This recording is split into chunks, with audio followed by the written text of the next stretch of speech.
ಈ ಒಂದು ಸ್ಫೂರ್ತಿಯಿಂದನ ನಿಮ್ಮ ಈ ಹಿಂದೊಮ್ಮೆ ನಮ್ಮ ಅಮೀರ್ ಖಾನ್ ಮಾಡಿದ ಫಿಲ್ಮ್ ನೋಡಿರ್ಬೋದು. ನೀವು ನೋಡಿರ್ಬೋದು.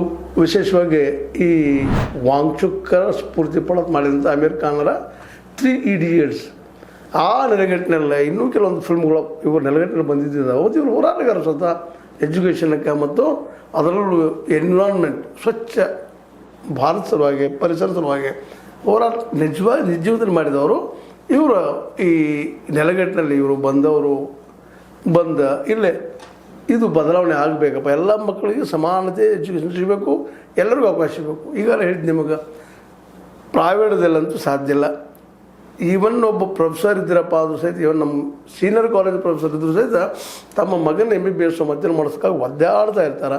ತಮ್ಮ ಅನೇಕ ಬದುಕಿನ ಬೇಡಿಕೆಗಳು ಕಟ್ ಮಾಡಿ ಮಕ್ಕಳು ಕಲಿಸ್ತಾ ಇರ್ತಾರೆ. ಜೊತೆಗೆ ಬ್ಯಾಂಕ್ ಲೋನ್ ಮಾಡಿರ್ತಾರೆ.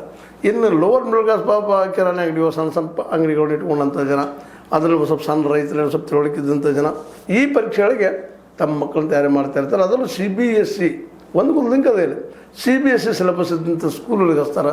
ಅದು ಪ್ರೈವೇಟ್ ಸ್ಕೂಲ್ಗಳಾಗಿದ್ದಾವೆ ಇವತ್ತು. ಅಲ್ಲಿ ಕಲಿಸೋದಕ್ಕಂತೆ ಲಕ್ಷ ಡೊನೇಷನ್ನು, ಮತ್ತೊಂದು ಮುಗಿದೊಂದು SLC PUC ಅಂದರೆ ಜನಪಷ್ಟು ಮುಗಿಸೋದ್ರೊಳಗೆ ಹೈರಾಣ ಆಗಿಬಿಟ್ಟಿರ್ತಾರೆ ಪಾಪ ತಂದೆ ತಾಯಿ. ಇನ್ನು MBBS ಅಥವಾ ನೀಟ್ ಎಕ್ಸಾಮ್ ಕಟ್ಸೋದು ಪಾಸ್ ಆಗ್ಬೇಕು. ಆನಂತರ ಮುಂದಿನ ಮಾತು ಗೌರ್ಮೆಂಟ್ ಸೀಟ್ನೊಳಗೆ ಹೋಗ್ಬೇಕಂದ್ರೆ ಗೌರ್ಮೆಂಟ್ ಸೀಟ್ನೊಳಗೆ ಇವೆಲ್ಲ ಗಂಧಗಳು ಇವೆಲ್ಲ ಪೇಪರ್ ಲೈಕ್ ಎದಕ್ಕೆ ಆಗ್ತಾವ? ಇದಕ್ಕಾಗಿ ತಮ್ಮ ಮಕ್ಕಳಿಗೆ ಕೋಟಿಗಟ್ಟಲೆ ಕೊಟ್ಟು ಹೋಗ್ಲಿಕ್ಕೆ ಸಾಧ್ಯ ಇಲ್ಲ. ಲಕ್ಷ ಖರ್ಚು ಮಾಡೋಣ ಅಂತೇಳಿ ಹೈಯರ್ ಮಿಡಲ್ ಕ್ಲಾಸು ಅಥವಾ ಹೈಯರ್ ಕ್ಲಾಸ್ ಜನ ಇದು ದುಡ್ಡು ಹೂಡೆ ಮತ್ತಿರೋ ಗದ್ದಲ ಸಾಲದ ಗದ್ದಲನ ಇವತ್ತು ಕೋಟಿಗಳ ವ್ಯವಹಾರ ನಡೆಯುವಂಥದ್ದು ಇಲ್ಲಿ ನಡೆದಿಂದಾಗೆ ಮೇಲೆ ಪೇಪರ್ ಲೀಕ್ಸ್ ಆಗ್ತಾನೆ ಇದ್ದಾವೆ. ಹೀಗಾಗಿ